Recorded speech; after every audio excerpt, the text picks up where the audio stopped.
So, I think we left off Tuesday. My dates are getting all mixed up, and we're only in 1 week.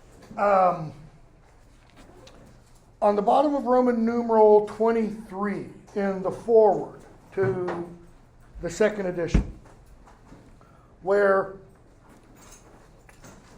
Tolkien mentions, as for any inner meaning or message, it has in the intention of the author none. It is neither allegorical nor topical. And I think that's almost exactly where we stopped. I didn't talk about allegory or allegorical, did I? Did not get to that. Okay. Briefly maybe, okay. So what's meant by allegory or allegorical? Intentional symbology. Yes. Good way of putting it. Intentional on whose part? The author. On the author's. How so? You did go through a lot of this. Did I? You actually talked about the Pilgrim's Rest. Did I talk about Paul Bunyan? Not Paul Bunyan. He's the guy with the blue ox. John Bunyan, who wrote Pilgrim's Progress. Okay. We'll skip on it. Topical then, it's not topical, Tolkien says, in the sense that, the War of the Ring does not mimic or follow the real Second World War. Did I go into that a bit? Yeah. Okay. So skip all that. History. He talks about, he likes history, whether real or feigned. Real history. Pick up a history book as much as it is real and read about the events and kings, blah, blah, blah. Or feigned. Imaginary history. Did I get into that at all? No. Like King Arthur? No. Okay. King Arthur, good example. Because most people would say King Arthur is imaginary. I say most people because there are some who think there is a historical basis for there being a real King Arthur. It's just we haven't found the actual historical fact that proves his existence. Okay? So think for a moment, or imagine for a moment, some metal detectorist, which is what they call them, is walking around some field in Cornwall, England, or in Wales, or in southern Scotland, and his metal detector goes off, and he starts digging down, and he discovers a sword. The sword is all rusty and crusted, and he takes it to the local archaeological field office, and it gets cleaned and everything, and it says inscribed on it in early, Germanic runes or late Latin letters, I am Excalibur, made for Arthur, king of the Britons, or something like that. Imagine, first of all, that would be front page news everywhere. It would push Afghanistan off for a moment. Not very long, but for a moment. Because there's a huge mythic character, and boom, to discover he's real would just blow our minds. Okay? So that's, feigned. You can have all kinds of imaginary histories. And lots of writers do that. Tolkien doesn't begin the Scarlet Letter. Hawthorne begins the Scarlet Letter that way, with the Custom House chapter. I found this manuscript and blah, blah, blah. Complete and utter BS. He wrote it all from his own mind. Tolkien essentially will do that with The Lord of the Rings and The Hobbit. He creates within the stories a story of the manuscripts for these. And in the background manuscripts in the history of Middle-earth, he kind of makes it sound like, well, the only reason we got The Hobbit and The Lord of the Rings is because the books that Bilbo wrote got passed down, etc., and they were then discovered by an old English traveler, time/space traveler. We won't go with that, okay? So, on to the next page.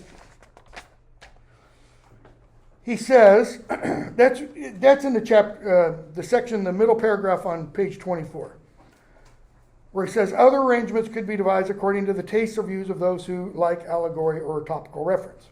Because a lot of people wanted to read The Lord of the Rings. It's having to do with the Second World War. Okay? And in terms of allegorical significance, what did those people read the ring as? The atomic bomb. Okay? Tolkien is pretty clear. The ring is not the atomic bomb. The ring is symbolic. I mean, it is I don't wear one. It is first and foremost a ring.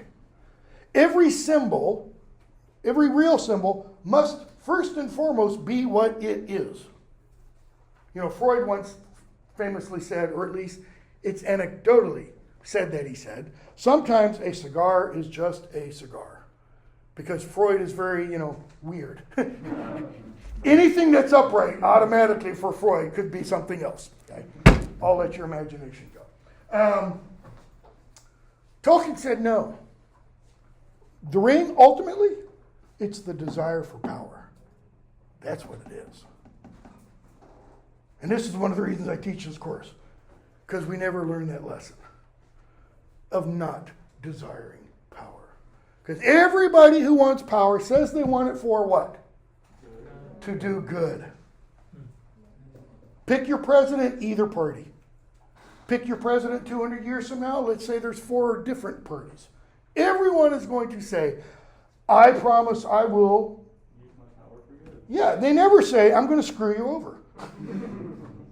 I'm going to get rich while I'm in office, and screw the rest of you.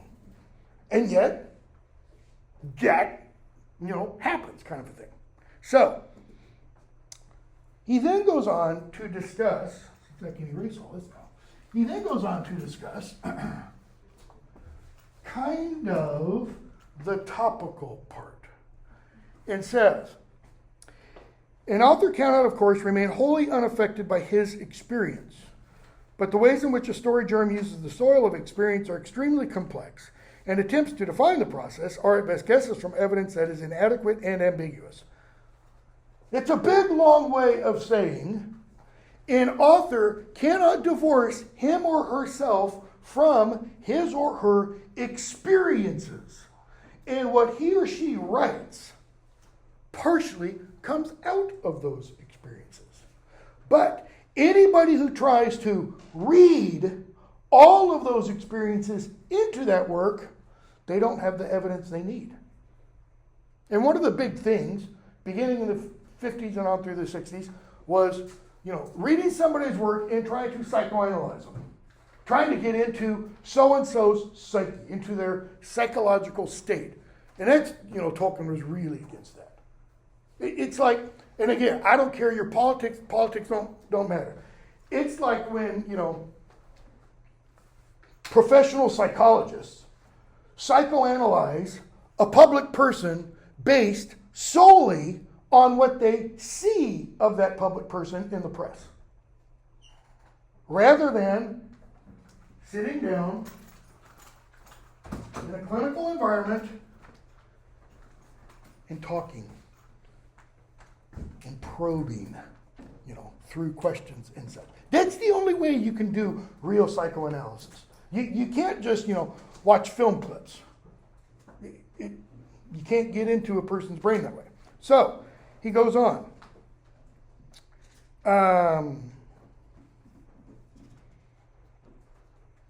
It's also false. I usually skip this sentence. I don't know why.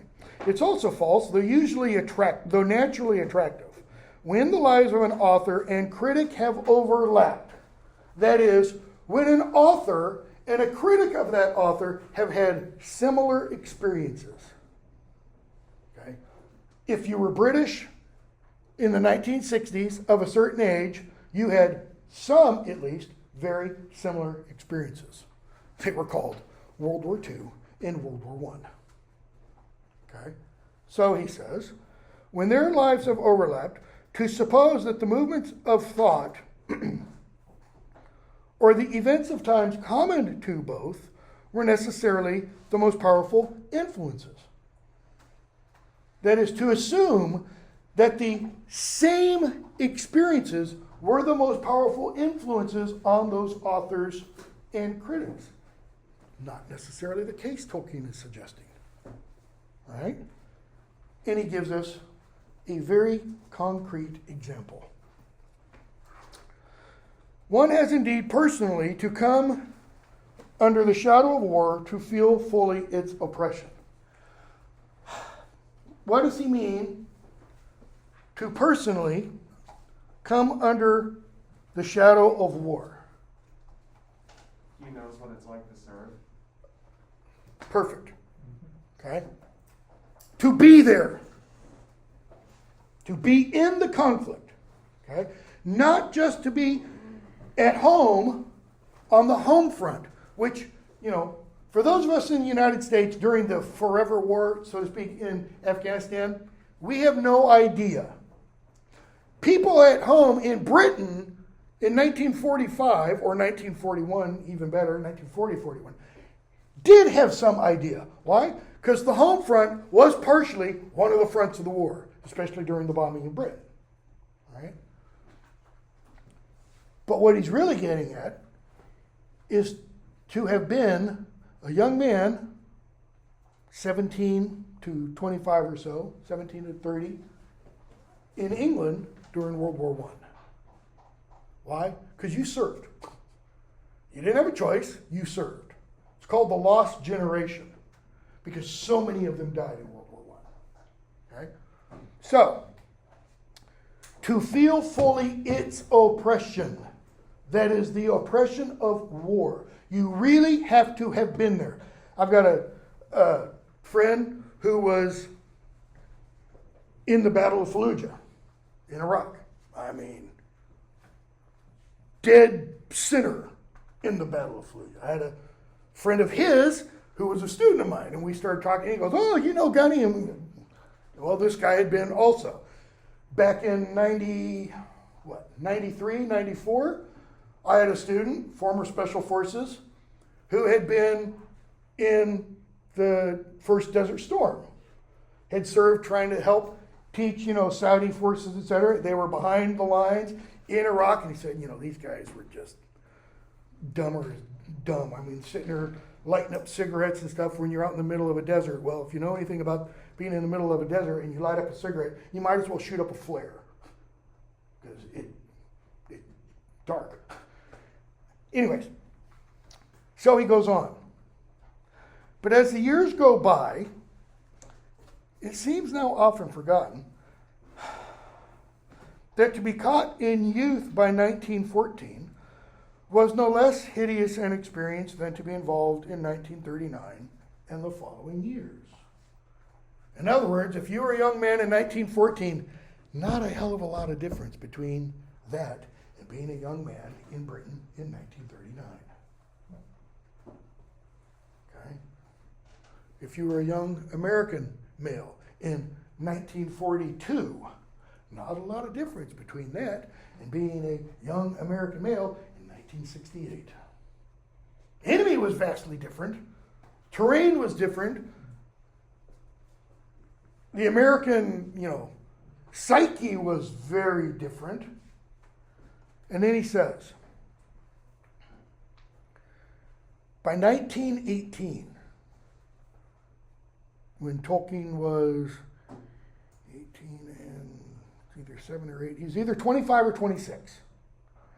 By 1918, all but one of my close friends were dead.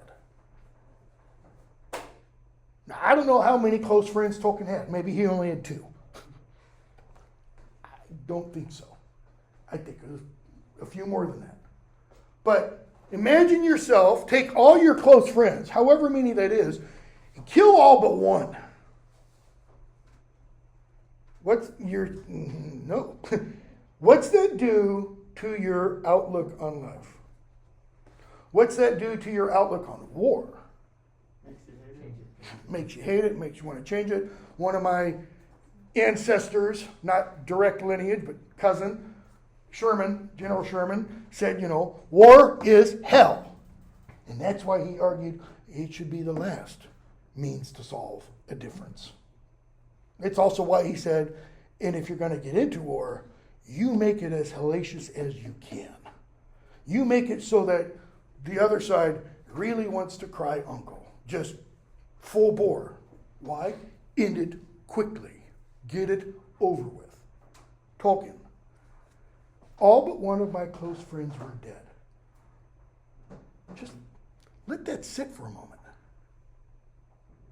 See, when the films came out, a lot of people said, because they equated Peter Jackson's version of The Lord of the Rings with what Tolkien wrote, that Tolkien celebrated war, that Tolkien valorized, he glorified war. Nothing could be farther from the truth. In the Two Towers, an important part of the book is the Battle of Helm's Deep. In the book, it's about the actual battle itself, I think, is 9 pages. I think the chapter is, I've got it marked, is, no, it's not actually that long. It is, battle is only 9 pages, chapter 16 pages, out of over 200. The film, the battle is over a fourth of the over 2 hour long film. Why? The action, people like it. Think about Peter Jackson putting like 4,000 people on one set and all of them charging and like, boom, that's a selling point. But they're not 4,000 people, it's all CGI. Yep. Okay? Also, he's the guy that made King Kong. Yep. Think about it, it's just money. Like that's a selling point. Partially. What vision does that show of the Lord of the Rings, though? What does it suggest the Lord of the Rings is? That, you know, and the first film and the third film. What kind of genre is it? Action, war, Dungeons and Dragons, sword and sorcery. That's what it is. It's not what the Lord of the Rings is. It's not at all what the Lord of the Rings is. So, he then goes on and talks about, you know, one of the chapters at the end of the novel, The Scouring of the Shire, and how a lot of people thought that reflected the situation in England at the time when he was finishing the novel. He says, nope, not at all. He had The Scouring of the Shire already in mind at the beginning of writing this in 1939. Okay? And that's because, I won't talk about them yet, the events, the things that happened in The Scouring of the Shire, Tolkien thought, saw, believed, whichever verb you want to use, it's kind of inevitable with what would happen after a war out there. Right? Because the war never reaches the Shire, not the War of the Ring. Another kind of war does. And one of the reasons for that is, what happens when the soldiers all go off to fight the war? There's, you know, human nature, Hobbit nature, is still back in the Shire. We'll talk about later. Okay? So, skip the prologue and go on to one thing about the first chapter. Okay, I'll tell you what I've told my previous class. Got a marker.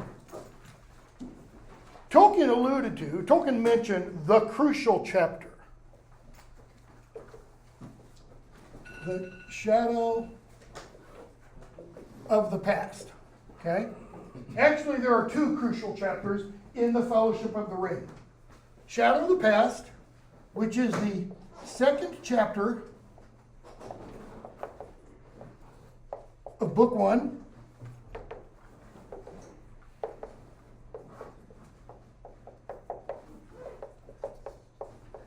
And the Council of Elrond, which is the 2nd chapter of Book 2. Okay? Chapter 1 is called, or is titled, A Long Expected Party. Anyone know why it has that title? Anyone read The Hobbit? No? Okay. It's been a long time. Hobbit begins an unexpected party. The opening chapter of this links it immediately with The Hobbit. Okay? So this is a long expected party. What is the party? Bilbo's and Frodo's birthdays. How old is Bilbo? 11 or 111. Okay? How old is Frodo? 33. Add those together and you get 144, or 1 gross. So they're going to invite 144 people to their collective birthday party.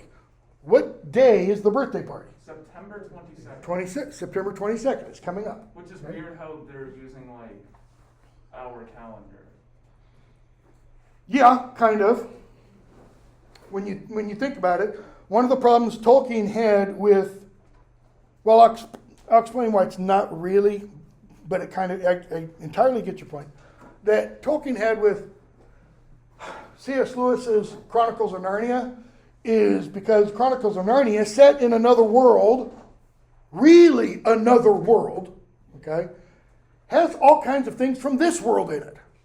If you've read Lion, Witch, and the Wardrobe or seen the film, who shows up? Father Christmas. What? There is no Christmas in Narnia. Why? Jesus was never born in Narnia. Tolkien had a huge problem with that. Right? Well, wouldn't it come from like the length of the worlds? It could. I mean, that's why I think, you could kind of make an argument, but, I mean, and they argued over it. And he's like, Jack, come on. Father Christmas is in our world. Why would you even have Christmas in that other world without there being the incarnation? See, Lewis began Chronicles of Narnia, couple of things. Yeah, this doesn't have anything to do with this class. Yeah, what the hell? He'd been having dreams of images for years, since the late 30s. One of those images was of a giant, tawny golden lion. It just kept showing up. Okay? And another one of the images was of a fawn carrying packages in the snow with an umbrella on his arm. And he's, racking his brains. What does this mean? Why do I keep having these images pop up? Okay? And he finally starts, writing and such. But he says in an essay, he didn't begin the Chronicles of Narnia with this idea of smuggling Christian theology into children's minds and such. He talks about that with another work that he wrote. Okay? It began with the idea of a supposal. What would it look like if the incarnation, Christ becoming man, being born, if that happened in a world where humans weren't the dominant species, but in a world where there was talking animals, and they're the kind of dominant species? What would it look like?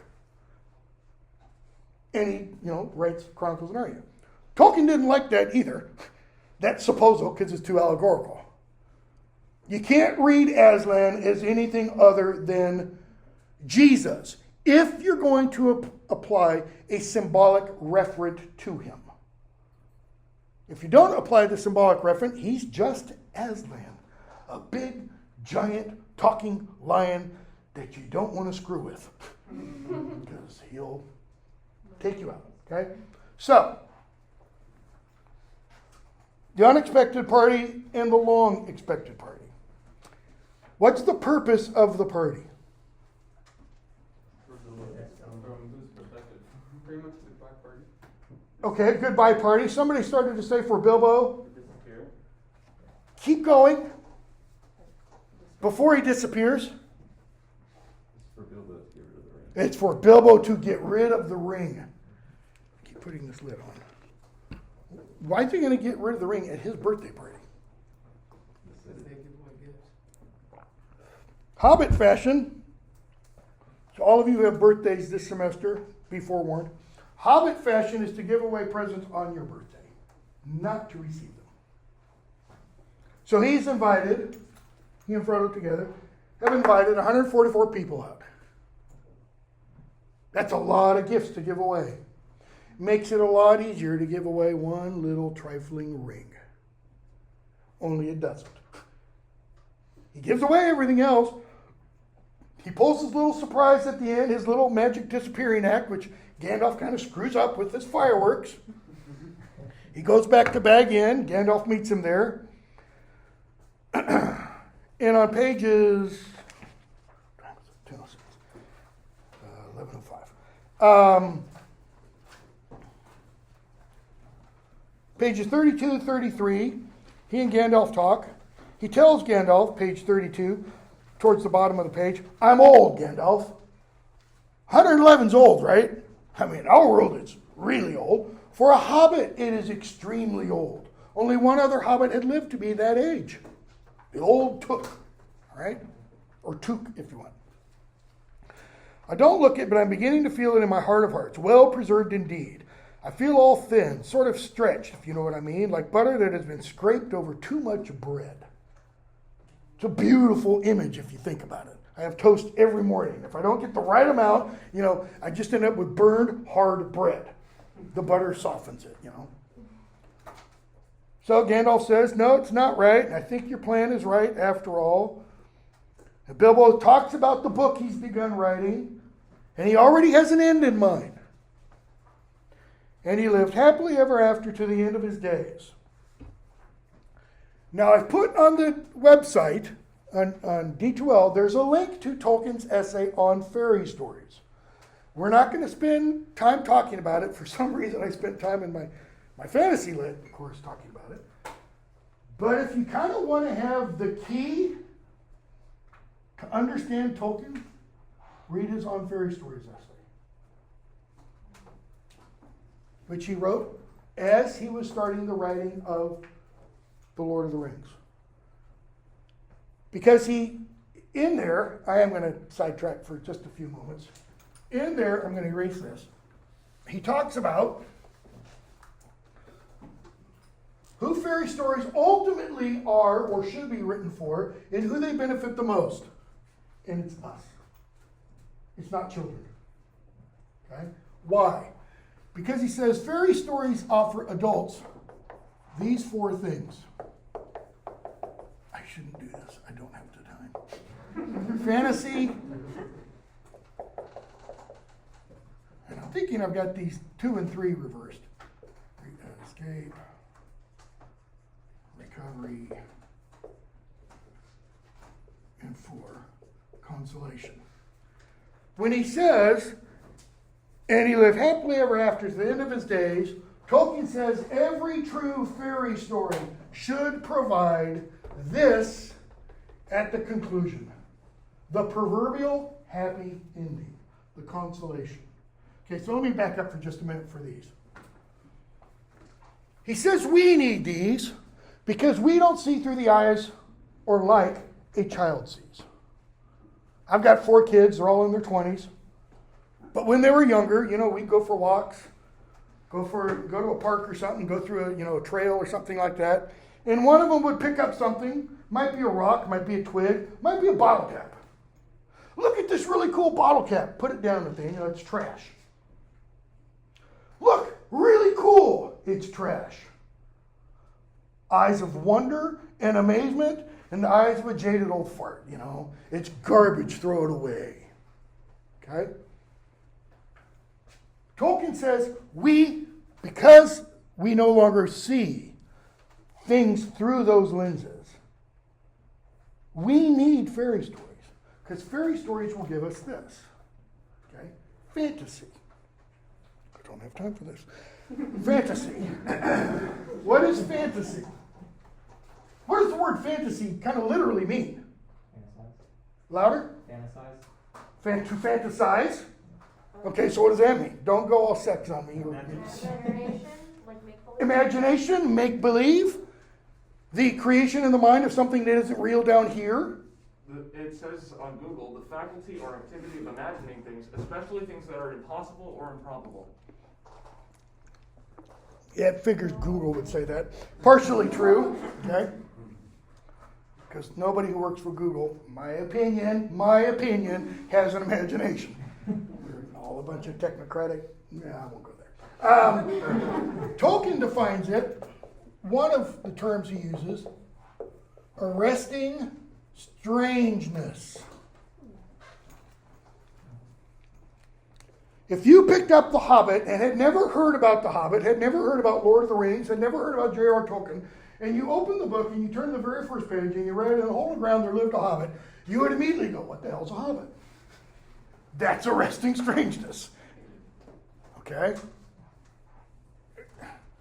If you were alive and were able to get in when it first came out, March of 1977, and went to the greatest, the new movie everybody was talking about. Not only because of the movie and the visuals, but because of the sound. An entire new sound system was built for this thing. Dolby THX, Star Wars, A New Hope. What blew your mind when you first saw that movie? It's the beginning. Words moving down, up, however you want to call it, off into space on a screen. You immediately knew this is not your typical sci-fi movie. This is not Stanley Kubrick with 2001: A Space Odyssey. Because once the words all left, and so you have to read all this stuff about, kind of setting you up for it, this big Star Destroyer comes in from the top right and goes down that way. And again, it's not Stanley Kubrick's 2001: A Space Odyssey. Why? Because when Kubrick did that film, all the spaceships were sparkling clean. It's like every one of them had just come out of a 3D printer or off the assembly line. No fingerprints, no nothing. I mean, and they're all white. Whiter than white can be. Okay, whiter than a page. Right? What about that battle destroyer, that Star Destroyer? It's got battle marks. It's got blast marks all over it. And the Millennial Falcon. And the Millennial Falcon, which, is like a 1953 Ford Edsel. So, that kind of very, very strange, arresting strangeness. Why do adults need this? For creativity? How many of us have that kind of arresting strangeness in our everyday lives? No, our lives are defined by what? Mundanity. The mundaneness of life. It's what's a popular phrase begun in the 60s to describe human life in the modern world. The man? No, that's who's going to try to screw you, or you try to screw. The 9 to 5? That's closer. The rat race. Who's the race between?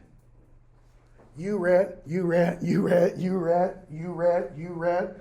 We had a president here at MTSU, my first few years, who, when I was on the faculty senate, untenured and dumb as can be, I and another guy from history wrote a proposal for the faculty senate, wrote a resolution to essentially demand better pay. Whereas, and apparently, I wasn't on the steering committee at that time. Apparently, when it was brought to him, he hit the fan and talked about all these rats wanting more pieces of cheese. Literally, that's what he said. The rats were the faculty. Okay, not a good picture. So it's something that kind of takes you out, startles you out of your everyday blah blah, get up, eat, go to work, go home, sleep, get up. Okay? Which leads right directly to this kind of escape. Tolkien talks about two different kinds of escape. Because this is the thing that people who don't like fantasy literature or don't think fantasy literature ought to be taught in a university setting, this is the thing they latch on the most. They don't call it escape, they call it escapism. Escapist. And what's meant by that? Can't handle reality, so you try to go to a different world. You can't handle reality, so you go to a different world. The internet is amazing for this. Okay, it is. Or drugs. Yeah. Okay, Aldous Huxley, Brave New World, written in 1930. Hey man, if reality is getting too hard, drop some Soma. Soma was like heroin, but it was taken orally, and you just drift off to another world. Is this what pipeweed is for the Hobbit? No, pipeweed's just tobacco. I will make allusions to, they're smoking some weed because, they call it pipeweed. No, it's just tobacco. It's just regular Good old, Burley or whatever, Virginia type tobacco. Okay? So, that's the negative idea of escape. Tolkien brings up two examples. The flight of the deserter or a POW. Okay? What is a deserter? Someone who leaves Someone who leaves his his post. post. I don't care your politics again. Bo Bergdahl, who was a soldier in Afghanistan, who one morning or evening, I can't remember which, he just left his post. This isn't my opinion, this is fact. He just walked off. Okay? And the U.S. started looking for him. And a bunch of U.S. soldiers got injured trying to find him. Well, he was later, several years later, 6 years later, I believe, turned over by the Taliban in exchange for a bunch of people the United States had at Guantanamo, one of whom is now the leader of the Taliban in Afghanistan. Okay? So we traded him for 5 guys. All right? He deserted his post. So why would you desert your post? I'm not talking about Bergdahl, anybody. You might not believe in what it is you're doing. Might be scared for your life. You're scared. Never been in war, but I can imagine being scared and wanting to, okay? Fight or flight. Fight or flight, okay? So, that's the deserter. Leaving a post that you are charged to hold, or leaving a job that you've been given, all right? Think of a POW. I don't know that it is anymore. World War II, the first duty, if you were captured, was to attempt to escape, to get back to your unit. What's the difference between those two flights? One is voluntary, one's involuntary. One is running from something, the other is running to something. Bingo. I mean, they're both voluntary in a sense. If you're a POW, you have the will, you have the choice not to attempt to escape. I mean, the higher ups weren't going to prosecute you if you didn't attempt to escape. Okay? But one is going back to do what? To re-engage in the fight. And if you're a POW, you can make the argument that you are illegally incarcerated.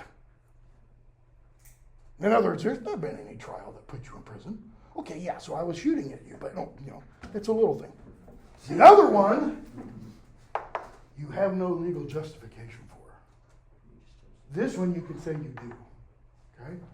And Tolkien even draws this and says, why, if you are wrongfully imprisoned, should you allow that being wrongfully imprisoned to control what you do up here? Just because you're in jail doesn't mean in your mind you have to acknowledge you're in jail. Okay? John Milton, in his epic poem Paradise Lost, puts in the mouth of Satan, the mind can make a heaven of hell, a hell of heaven. Think about that for a moment. The mind can make a heaven of hell, a hell of heaven. How so? Isn't there this one thing in psychology where if you fake your enthusiasm, it eventually becomes real enthusiasm or something? Could be. In the back? Something like in the creation story, the snake in the garden's like, hey, God's hiding the fruit of knowledge from you. So their heaven, like their literal heaven, becomes a hell from not knowing. Okay, could be. I was going to say, because the mind's a powerful place, it can influence how you feel, even if the situation is good. If your mindset is bad, it's a bad situation. I would say thinking positively about the situation in which you're in, obviously can. Dale Carnegie, a motivational speaker in the 50s or 60s, I can't remember which, talked about the power of positive thinking. You may have heard about this before. It's that your attitude determines your reality about that thing. Maybe this doesn't hold for any of you. I've had a couple of students over the last 29 years who said it does. If you walk into this class thinking it is just going to be an absolute drudge and bore, It will be. If you walk in and thinking, maybe I'll learn something, maybe it'll be fun even. It is more likely to be that. The way you approach a task will partially, at the very least, determine how you do that task. Okay? So, that's all part of escape. But then he talks about things we want to escape from. Because Tolkien is arguing, not all escape is bad. Not all escapism is bad. Give me an example of something you want to escape from. And if it's this class, say, this class. I don't care. Yeah. Stresses of everyday life. Stresses of everyday life. Very true. It's a little ambiguous. I want something concrete. Yes? Going to work tonight. Going to work tonight. Yeah. These. For me. I went and, stopped by my department chairman's office the other day and said, not having taught in person for a year and a half and having to go in and wear this, because I'm not like a lot of my colleagues.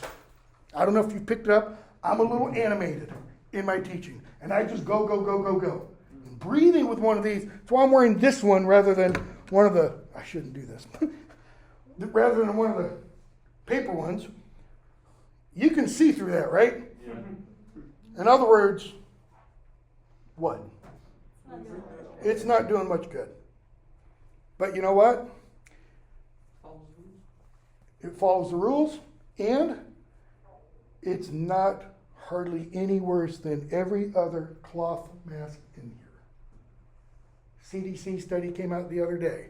They're not hyping it, but it came out the other day. Cloth masks have up to 10% effectiveness in stopping the stuff being blown out. You don't wear masks to keep you from getting sick. They don't do that at all. They stop droplets from getting out. Okay? N95 masks, yours might be. I think I took them all out of mine. Nope. Here's an N95. Okay? These are up to 50%. For 30 minutes. For up to. That means they can be 30%. Why? It all depends on how tightly it fits around your head. Yeah, I would like to escape from these. I would like to escape from COVID. We're not going to. Anybody who says we're going to wipe out COVID, they are lying through their teeth. COVID is going to become like the flu. Study came out a couple weeks ago that says COVID now is probably like what the coronaviruses that caused the common cold were when they first arrived. There were pandemics in the 19th century that we don't know what the causes were. It is now thought they were probably the coronaviruses that led to what is now the cold. We don't have a vaccine against that, right? But we do have vaccines for flu that we have to take, some of us, every year. Even that vaccine, it's like playing roulette. Because the epidemiologists have to figure out which strain is more likely to come out. 5 years from now, we're going to be talking about which strain of COVID is more likely to be, reigning this year. Is it going to be Delta? Is it going to be Lambda? Is it going to be Gamma? Is it going to be, we're all going to learn Greek by the time this is all over. Right? So, some other escapes. So work tonight. Tests. Just, magically wave a wand and they're gone. What else? I said gas. Like filling up your car with gas. Oh, gas. Sorry. Yeah, that too. Trauma? How about, let's go a little deeper. What's going on in Afghanistan? A total, cluster. Escape from the news networks. News? Yeah, you could turn those off. Hunger? Some of you might be hungry, but I bet, I could be wrong here, you never experienced real hunger. I mean, body aching hunger. Okay? Where if you eat too much, you immediately get sick because your body is so adapted to the hunger. All right? Pain? I've had 5 surgeries on each knee since 2008. I've had 3 surgeries on this shoulder, 2 on this one. I'm probably looking at starting knee replacement in January. And then another knee the following, fall and such. Yeah, I'd like to get away from pain. Somebody mentioned the big one over here. Death. Death. Voldemort, to fly or flee from death. He doesn't want to die. Who does? Okay? But there's a big difference between being afraid of death and knowing death is going to happen. And not necessarily going, oh, come on, but not being afraid of it. That's one of the reasons I'm not afraid of COVID. I'm not afraid of dying. If it's me, go by my office, and there's a little quote from Shakespeare on there, from Hamlet. The most important part is, the readiness is all. And Hamlet's talking about death.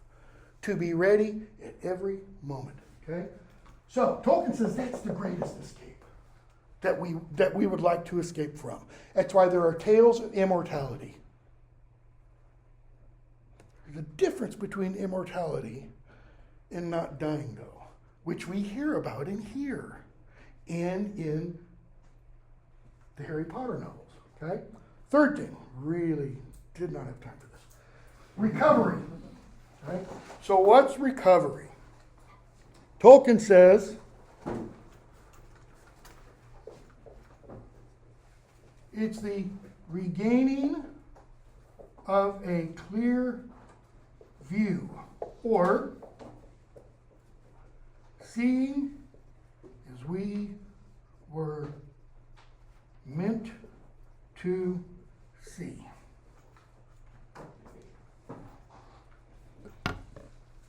Seeing as we were meant to see.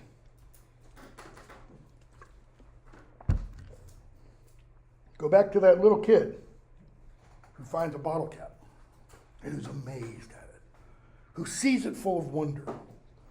Or, I don't know that we'll have one tonight. I could pull up some pictures from when my wife and I were in Charleston a couple weeks ago. And we went to the beach one morning for the sunrise. Almost said sunset, that wouldn't make any sense. For the sunrise, I grew up in California. I grew up 30 minutes from the beach. I'd never been at, well, obviously, that doesn't make sense because you don't have the sunrise over the beach in California. I've been to Florida a lot because that's where she's from. I've never been at the beach for sunrise. And it was amazing. Okay, and I've got probably 100 pictures. It's that. Seeing something, I've seen the sunrise plenty of times. Okay? But seeing something and have it just kind of, wow. Tolkien says the clear view, the seeing as we were meant to see, is like seeing through the eyes of a 5-year-old. Seeing everything around us imbued like with glory, with wonder, with awe. Okay, so what does he mean? Again, get down to brass tacks. Everything around us.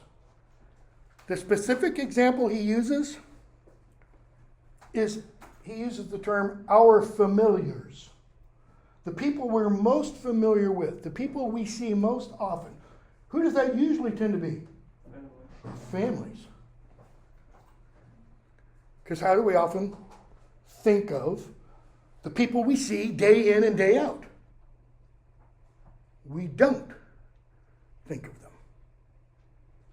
What's the phrase we use to describe that kind of relationship? We take them for granted. For granted means that they're going to be there today, and they're going to be there tomorrow, and they'll be there the day after, etc., etc. Okay? If we needed something to shake us out of that mentality, for those of us who were alive then, 9/11 should have done it. Because there are a hell of a lot of people who didn't go home that night. And there were probably a lot of people, and Tolkien, he doesn't use this example, but it's kind of implied. There were probably an awful lot of people who went off to work that morning in New York or in Washington, D.C., whose last word to a spouse was not necessarily, I love you. I look forward to coming home this evening, or something like that. It might have been, well, you never listened to me. Why don't you ever do what I want? Or, I hate you, Dad. I'm tired of this house. You know, and then for the rest of their lives, all they hear is, I hate you, Dad. Why don't you ever listen to me, honey? Okay? And that just reverberates. So Tolkien says about the family in this idea of recovery, what do we tend to do with those we love the most, that we see the most? I'll use an example of myself and my wife. We've been married over 36 years. When I look at my wife today, it's not like when I first looked at her 2 weeks after we met, because I knew then I wanted to marry her. And she was like, you know, we, you know, had to start dating, break up for close to a year. I came back to school. I totally ignored her for 2 weeks, and she was putty in my hands, you know. Kind of Tolkien says what we do with those that we love is we treat them like our wallet. I've got you right here. I know where you are. I know who you are. I know what you are to me. That is, you're a possession. We don't see them as being totally distinct and separate and objective. We don't see them. I don't look at my wife now like I looked at her when I first saw her. Wow. Okay? And he's saying, that's what we need to get back to. And that's what fairy stories can do. They can reawaken a sense of wonder and awe. To the extent, he implies, that we can even, okay, I've been teaching 29 years in this building, that we can even come to school and walk towards Peck Hall, I know, it's hard to believe, and kind of be amazed.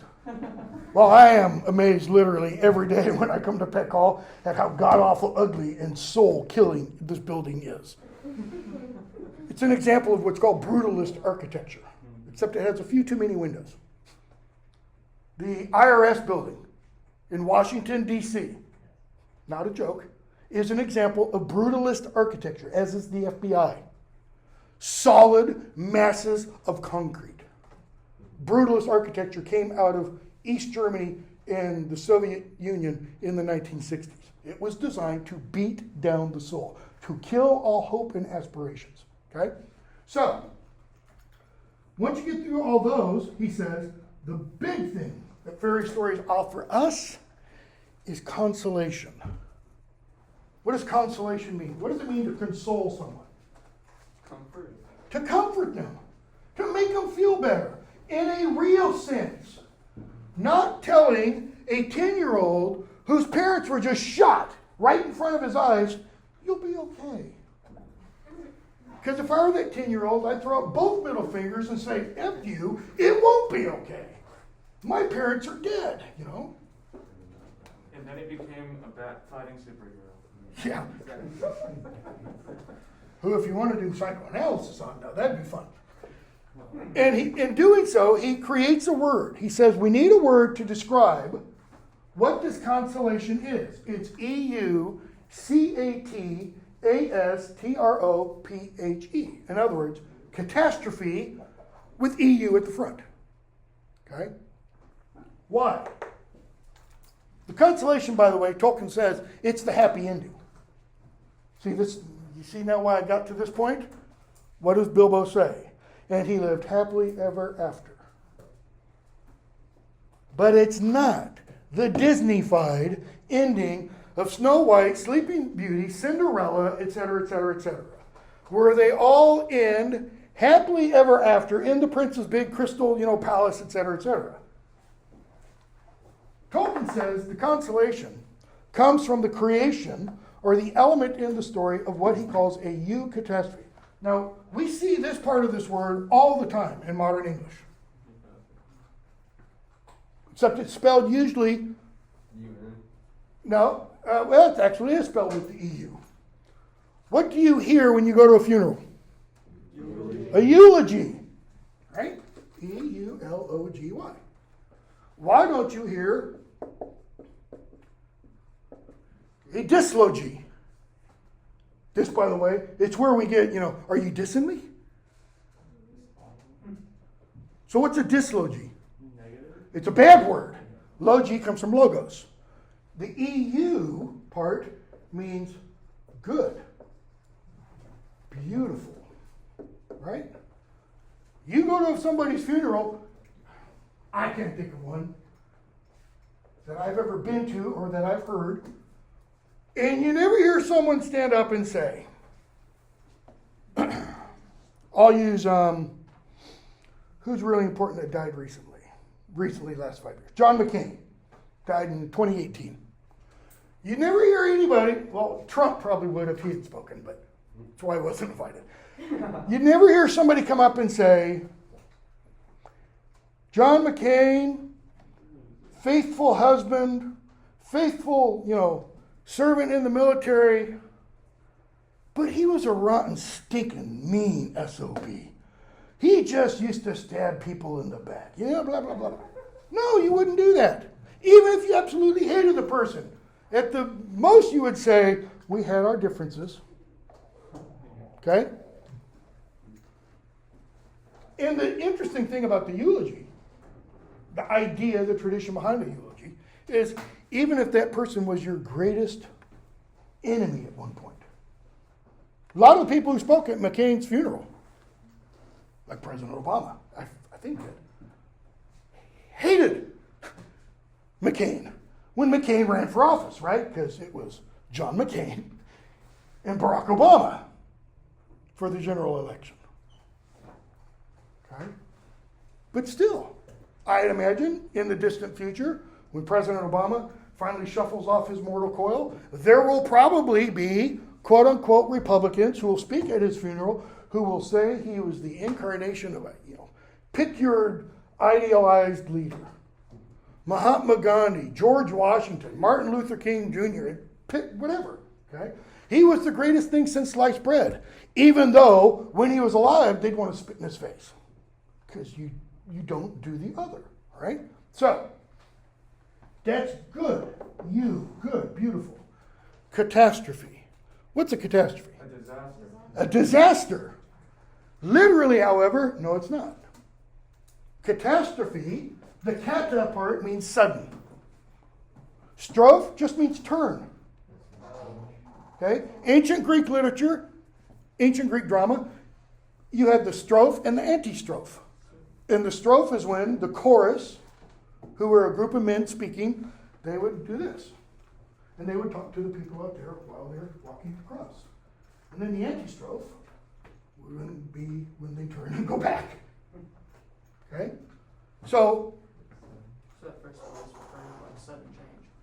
good sudden change or sudden turn.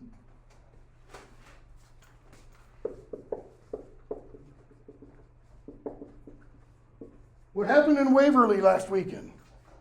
Big disc catastrophe. What happened on 9/11? Big disc catastrophe. What's happening in Kabul, Afghanistan right now? Bigger than most of us could ever even imagine, okay? But it's a sudden change. With this, it's bad. With you in front, it's good. Can you imagine a you catastrophe for yourself? Like right now. Well, not this very minute, but let's say in the next couple days in your life. The lottery. How many of you buy lottery tickets? I don't. But let's say I did one day. Automatic A. Automatic A, and Sherman just says, oh, I'm going to go like some of my colleagues, and I'm going to do ungrading this semester. Okay, you're here. You get an A. That's it. No, that's not going to happen. That's not going to happen. That's not going to happen. Just making sure. Should be on. The lottery. You get a notice from the IRS, a long-lost relative who you never knew about died and left you a big old fortune. Nigerian prince. Nigerian prince that you never, okay? Yeah, those would be you catastrophes. We won't talk about the other kinds happening. I get too many students where it does, okay? So, Tolkien says this is the hallmark of a real fairy story. The real fairy story has to have this. But he also says you can never count on it to happen more than once. And you can't count on it to happen until it happens. Think Star Wars. First 3 films, original ones. You kind of expect, right, at the end of the first film for Luke to blow up the Death Star. It's kind of built into the story. Especially when Obi-Wan says, use the Force, Luke. And you're all going, ooh, Okay, that's kind of expected. There's an example of a disc catastrophe, never thought about this, in the second film. Where is it? No, Luke, I am your father. I mean, that's like being told Satan is your dad, right? That's not a good thing. So where's the eucatastrophe? Comes in the third one. Well, the second one. Vader getting out and throwing Palpatine into the pit. When Darth Vader throws the Emperor down the thingy. And you could say that it actually begins earlier. In a little notice passage. Luke and Darth Vader are on the observation deck of that one ship. And Luke says to him, there is still good in you, Father. I can feel it. What does Darth Vader say? Anybody know? It's too late for me, son. He calls him son, but he says, it's too late for me. What does he not say? There is no good in me. I am evil incarnate. No. If he can say, it's too late for me, what does that necessarily, kind of logically mean? It's not too late. If he can still say that, it's not too late. Okay? I could go somewhere with the Lord of the Rings and I'm dying and itching to say it, but all of you know how it ends, right? Let me just do this. Yeah. No? Are you serious? Yep. Okay. I don't either. There's always one, I can't use the example I want to use. Okay, no, that's fine. No, that's fine. So, Tolkien says, you can't count on it to happen again. All right? But he also says what that element does is it points to joy beyond the confines of this world, or gives a glimpse of joy beyond the confines of this world. Like, what the hell is he talking about? Well, this is part of his Catholicism coming in. Because Tolkien would say, this isn't all there is. This is part of reality. There's another part of reality that we can't see. J.K. Rowling does the exact same thing, by the way. She just does it not using any kind of religious language. It's one of the things I think that's brilliant about her. She's not a good writer. The Harry Potter stories are not well written. And those of you who really, love Harry Potter, you're not going to like me because I'm going to point out a whole bunch of flaws. All right? Read her detective fiction. Cormorant Strike under the pen name of Robert Galbraith. They're superb. I mean, they're pretty dark, but there's not a flaw that I've found in those. I mean, she just absolutely nails those. And man, does she have a twisted imagination. Don't read her other adult thing, Casual Vacancy. From what I've heard of others, I picked it up one day in the store and started, glance through it. People want to kill themselves after reading that or halfway through it because it's so bad. Okay? So, gives you a glimpse of joy beyond this world. And then actually in the essay, he has an epilogue. And he links fairy stories, all fairy stories, to the one fairy story. The true fairy story, Christianity. Because Tolkien believed Christianity was a myth that is true. It's the only true myth in that sense. That's how he was able to talk C.S. Lewis into becoming Christian, essentially from, not quite from atheism, he'd already become kind of a theist. Okay, so back to, and we'll live happily ever after. But the happily ever after doesn't mean everybody has a smile on their face and everything's going wonderfully for them. That's not what it means. It means they experience the eucatastrophe. Okay? But that can only occur in a world where there are possibilities of this. I think there are probably eucatastrophes going on all day long in Kabul right now. There are people being rescued who've given up on being rescued. Let's hope that keeps going on for longer than August 31st. Okay? So, Gandalf says, I hope he will. That is, I hope you do live happily ever after, Bilbo. Okay? And Bilbo says, well, I'm leaving everything to Frodo. And Gandalf's like, everything? Including the ring? He says, yes. He says, it's there on the, no, it's right here in my pocket. What do you know? How'd that happen? And so they go back and forth. And Bilbo finally says, kind of exasperated, page 34, well, if you want Mary yourself, say so. I won't give my precious away. And he's already called it the precious before. He says, it's my precious. You know, he kind of channels his inner Gollum, if you want. We'll talk about Gollum, obviously, quite a bit later. And Gandalf says, if you say that again, you're going to see me uncloaked. And you don't want to see me uncloaked. Okay? So they talk a little bit more. He says how it's been growing on his mind. And Gandalf says it's just another reason to leave it behind. So, Frodo, shut up. No, go away. Hopefully I turned that off and didn't answer it. Stupid. No, I didn't. So, Bilbo says to Gandalf, when Gandalf points out he still has the ring in his pocket, he says, you'd better take it and deliver it for me. In other words, take the ring, Gandalf. No, don't give me the ring. But notice how Bilbo says that. I've been teaching this thing for over 20 years, and I don't think I've picked up on that verb.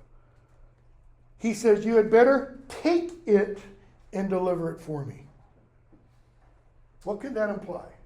What's the difference between receiving and taking, or giving and taking? Taking is force. Taking it could be force. Receiving it can't be. Okay? Gandalf, no, don't give it to me. Put it on the mantle. It'll be safe. And so again, Bilbo checks out. Frodo comes in. Frodo and Gandalf talk a little bit. Frodo says, I might have need of the ring. He knows what the ring does. Gandalf says, don't. Top of page 40, don't use it. Okay? He said, don't worry, I know how Bilbo got it. He told me the story. Gandalf says, which story, I wonder? See, because Tolkien created two stories of how Bilbo got the ring. The first story, published in the original first printing of The Hobbit, is one version. And then there's a later printing that gets a different version. That's the version that Bilbo kind of tells Frodo, if I remember correctly. All right? So, Gandalf says, I've got questions about the ring. I've begun to wonder, blah, blah, blah. Shadow of the Past opens. Finally, we get to the Shadow of the Past. And people start to notice Frodo doesn't seem to age. Years go by. And Gandalf hadn't been around. People are hearing strange rumors of things happening in the world outside. Rumors about the land of Mordor. See, we have a hard time with this because we can't contemplate a land of Mordor anymore. I was fortunate, in a sense, to be born and grown up when I did, at the height of the Cold War. I grew up in San Jose, California, which is Silicon Valley, less than 30 miles from NASA and Lockheed, to, school when you leave school? Field trips. Took field trips to those, to the Stanford Nuclear Linear Accelerator, all those fun things, you know. No, Lawrence Livermore, that would have been the place to take a field trip to. Anyways, if there had been nuclear war, we probably would have been pretty close to the top of the list. Because of Lawrence Livermore, because of NASA, because of Moffett Field, because of Stanford's linear, all that kind of stuff, all right? So the idea of the Soviet Union, which was, you know, other side of the world, still kind of, you know, or the Iron Curtain, still had that kind of bad resonance. Plus we had monthly, you know, duck and cover drills, where the air raid siren would go off, and we'd get under, and they were a little sturdier than these at least, and we'd get under these and pretend that we would be safe, you know, from a nuclear bomb. That's when they should have been passing out the weed, and everybody just, you know, toke up, man. So, Gandalf shows back up. Page 46. I'm sweating like a pig. It was just at this time Gandalf reappeared after his long absence. And we get, you know, Tolkien gives us this little chronology. He'd been gone for 3 years, and then he came back, popped in and out. Then he's in and out for the next year or two, so 3 and 2, that's 5. And then he disappeared, and he came back after 9, so that's now 14 years at least. Frodo was 33 at 14. We're now at 47. He's getting really close to the age Bilbo was when Bilbo went off on his adventure in The Hobbit. Okay? So Gandalf shows up. And they start to talk about the ring and such, and Gandalf says, we should wait till morning. Frodo, you say the ring is dangerous, bottom of page 46. Far more dangerous than I guess.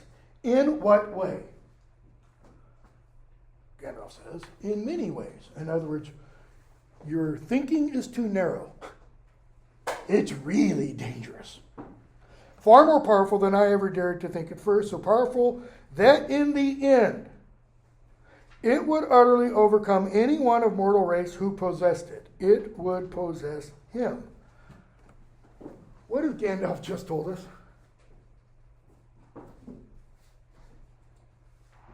Anyone of mortal race who tries to possess the ring, what's going to happen? That's going to possess them. The ring's going to win. Jump to the end. Jump to the end. I will not do the thing I came to do. Don't say anything else, because we have at least one person here who hasn't read or seen, the end. I mean, that's foreshadowing of the really big bat light in the sky kind of fashion, right? Yeah. I mean, and so he gives the history of how the rings were made. And then Gandalf says, page 47, towards the top, a mortal Frodo who keeps one of the great rings does not die, but he does not grow or obtain more life. He merely continues until at the last every minute is a weariness. Okay, a mortal. What is a mortal? What does being mortal mean? You can die. You can die of natural causes, because even a mortal who lives a really, really, really, really long time will still die, is still mortal. Okay? An immortal will not die on its own. Right? So, someone who can die, who owns one of these, give me an example of a mortal in the Lord of the Rings, other than Frodo. Bilbo? Give me an example of a really big, high, important mortal. Gandalf? Elrond? Aragorn. Galadriel? Aragorn? They're all mortal. Even Galadriel will die at some point. Okay? Cool thing about elves is they go off to the halls of Mandos, they chill for a while, and then they can get reincarnated back into Middle Earth. Okay? So, he says he merely continues until life is a weariness. Read Tennyson's, Lord Tennyson's, poem Tithonus, which is about an immortal. A guy who was made, if I remember correctly, it's been 20 or 30 years since I read it, a guy who was made immortal by the gods. because he fell in love with a goddess or something like that. But he wants to die, and he can't.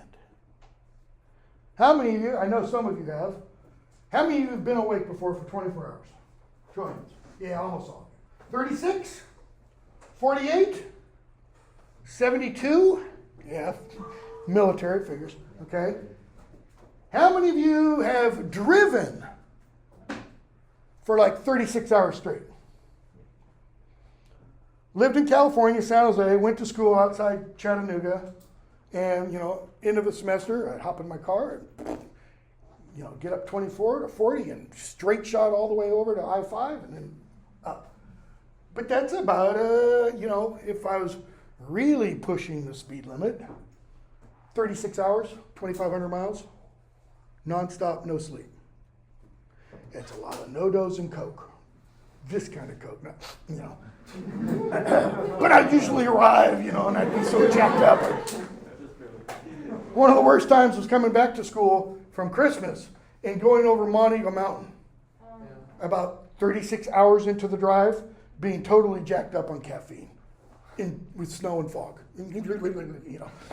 Driving me crazy. So, Tolkien says, what does the ring do? If he uses it enough, he fades.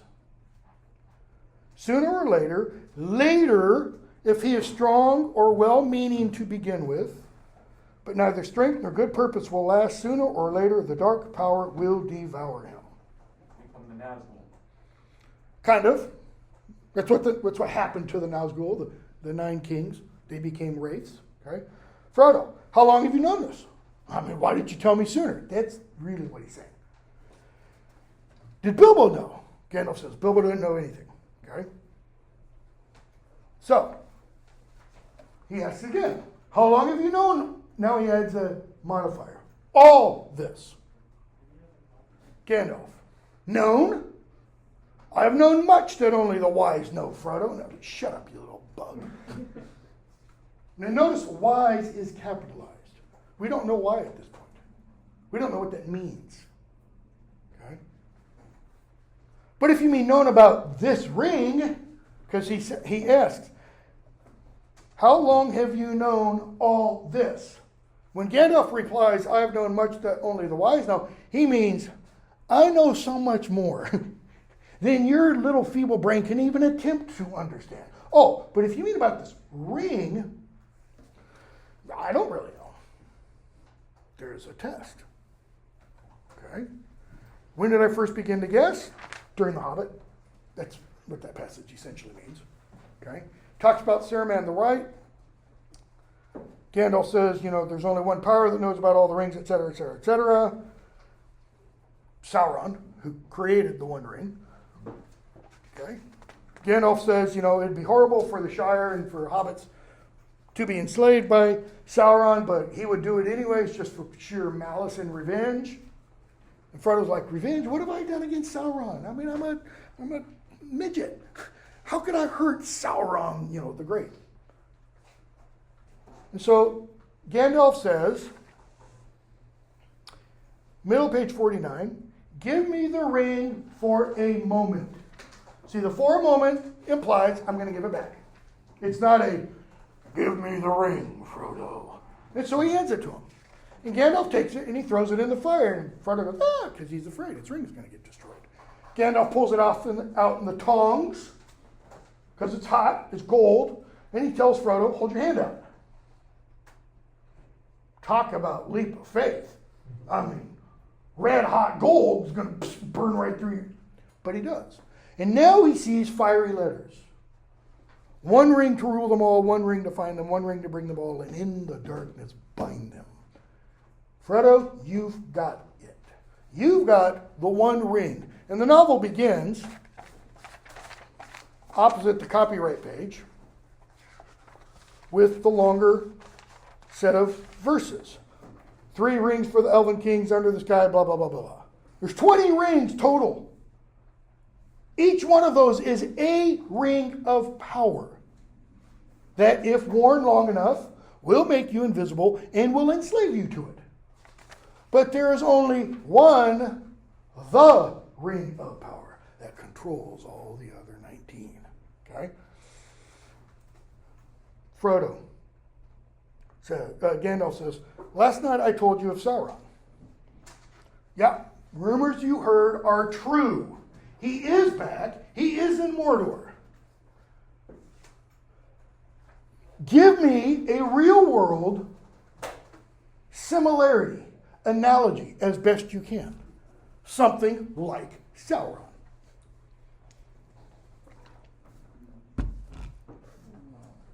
Hitler? I'm trying to think of someone who came back. Hitler's not even close. Napoleon. Napoleon? Nope. Kim Jong-un. Louder? Kim Jong-un. Kim Jong-un. Kim Jong-un? North Korea? Xi in China? Depending on politics. Bush? Either one. Again, some equate, the Bushes with Hitler and stuff. Bush Hitler, if you've never seen the Stalin. None of those come close. Those are like the nail on the little finger of what would be Sauron. Where do we have to go to get our equivalent? The devil? Yeah. Or, actually, be a little bit more precise, the devil's right-hand man, so to speak. Right-hand demon, I should say. Yes? How would Gandalf just be like, oh, the rumors that you heard are true? Like, wouldn't Gandalf know that Sauron's around just because of his giant, humongous tower eye? Like, Well, Gandalf would, but none of them would, because none of them have seen it. But we're going to hear Gandalf later on say, I've been all over Middle-earth. And Aragorn's going to say the same kind of thing. But it would be like, one of the lieutenants of Satan, so to speak. For example, in John Milton's Paradise Lost, which I mentioned, you have Belial, you have Beelzebub, you have Moloch. All names, by the way, of Middle Eastern deities in Old Testament times. All right? So it'd be like one of those. Ruling, pick your place on the planet. New Jersey. And New Jersey. That's already happened. Wow. Because you don't sound like you're from the South. I'm from northern Pennsylvania. Okay. So, it's picked that place and populate it with Beelzebub and his followers. That'd be pretty dark. Okay? I wish it need not have happened in my time. Really? Who doesn't? Who doesn't wish the crap that's happening in the world in their time isn't happening? Imagine being, I'm going to run out of time, and this just did. Imagine being George Bush the second. Get off there. And you're in Jacksonville, Florida, and you're reading to a group of kindergartners, My Pet Goat or something like that. And Andy Card, the chief of staff, comes up and says, Mr. President, we are under attack. Watch the video on YouTube. Bush's eyes go, boop. Okay. And I bet you almost anything, at that exact moment, Bush thought, damn, why didn't this happen under Clinton? Why me? Because what did Bush run on? What was going to be his legacy and everything? Domestic policy. No children left behind. I'm going to end poverty, hunger, the whole... Not how it worked out. Okay. We will pick up there on Tuesday. Which actually is the same place as my Monday, Wednesday, Friday class. Yes, question? Eric, so you said it would be great if by today we were halfway through book one. Right. It would be a good place to be by Tuesday. Oh, definitely finished with book one. Yeah. I would say halfway through book two. Because you have a lot more days than you did between Tuesday and today.